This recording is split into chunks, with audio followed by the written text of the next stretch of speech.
बेटा आज इस एनिमेशन में हम पढ़ने जा रहे हैं लैग ओपेरॉन सिस्टम। और जो ओपेरॉन सिस्टम है ये दोनों में ही होता है, यूकेरियोट्स में भी होता है, प्रोकैरियोट्स में भी होता है। तो ये सामने दिए हुए डायग्राम में आप एक चीज़ देख पा रहे हैं ना कि इसमें दे रखा है, ये हम लैक्टोज का ओपेरॉन पढ़ने जा रहे हैं जिसको हम शॉर्ट में बोलते हैं लैग ओपेरॉन। और लैग ओपेरॉन में जो लैग वर्ड है वो रिप्रेजेंट करता है लैक्टोज को, और ओपेरॉन क्या होता है, ओपेरॉन होता है group of genes. Group of genes ये पूरा आप सेगमेंट जो देख रहे हो, ये lac P O Z Y A, इन सब को मिलाकर हम बोलते हैं ओपेरॉन। और यहाँ पर ये जो लैग आई रिप्रेजेंट कर रखा है ये क्या करता है, ये रेगुलेटरी जीन होगा या इसी को हम बोलते हैं कंट्रोलिंग जीन। ठीक, अब हम आगे बढ़ते हैं। तो आपने चीज़ें देख ली कि आई क्या है।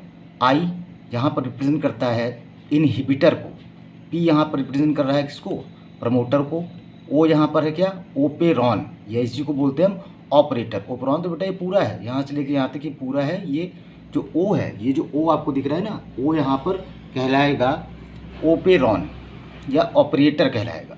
ठीक, जेड यहाँ पर, जेड क्या करता है, जेड एक एंजाइम की सिंथेसिस करता है जिस एंजाइम का नाम है बीटा गैलेक्टोसाइडेज। फिर सेकंड नंबर पे आपको दिखाई दे रहा है लैग वाई, ये क्या है, ये सिंथेसाइज करता है परमेज को जो कि लैक्टोज की परमेबिलिटी को सेल में बढ़ा देता है। और थर्ड नंबर पर आता है लैग ए जो कि सिंथेसाइज करता है ट्रांस एसिटाइलेज को। ठीक बेटा, तो इतनी चीज़ें हमें क्लियर हो गई। यहाँ पर आप देख रहे हैं कि जेड से क्या सिंथेसाइज हुआ, बीटा गैलेक्टोसाइडेज, वाई से क्या सिंथेसाइज हुआ, लैक्टोज परमेज, और लैग ए से यहाँ पर सिंथेसाइज होता है गैलेक्टोसाइड ट्रांस एसिटाइलेज। अब आप ये देख रहे हैं प्रमोटर, प्रमोटर आपने पढ़ रखा है ट्रांसक्रिप्शन में। प्रमोटर क्या करता है, प्रमोटर वो पॉइंट है जहाँ से mRNA की सिंथेसिस स्टार्ट होती है। ठीक, इतनी चीज़ें क्लियर हो गई। ओ आपको यहाँ दिख गया कि ओ क्या है, ऑपरेटर। तो यहाँ पर एक चीज़ को हम ये भी क्लियर कर दे रहे हैं कि इस ऑपरेटर का काम क्या है।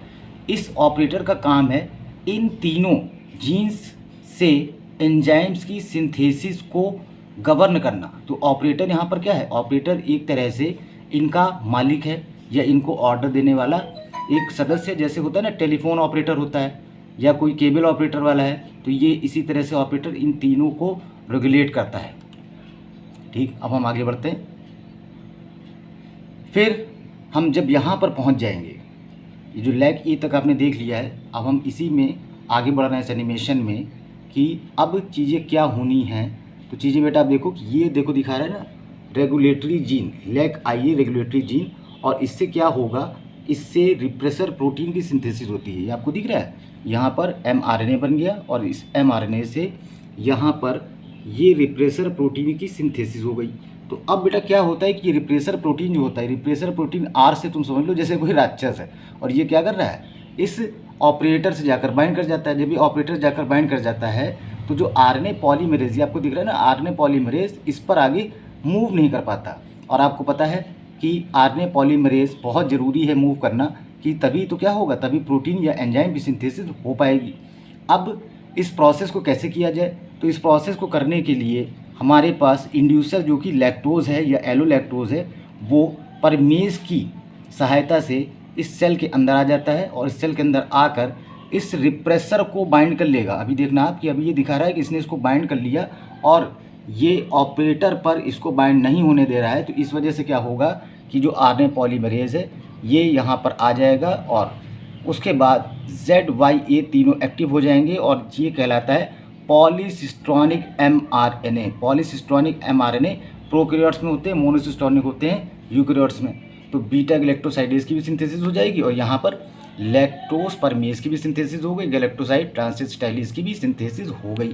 तो जो बीटा गैलेक्टोसाइडेज यहाँ पर है, जो बीटा गैलेक्टोसाइडेज है, इसका काम क्या होता है। ठीक बेटा,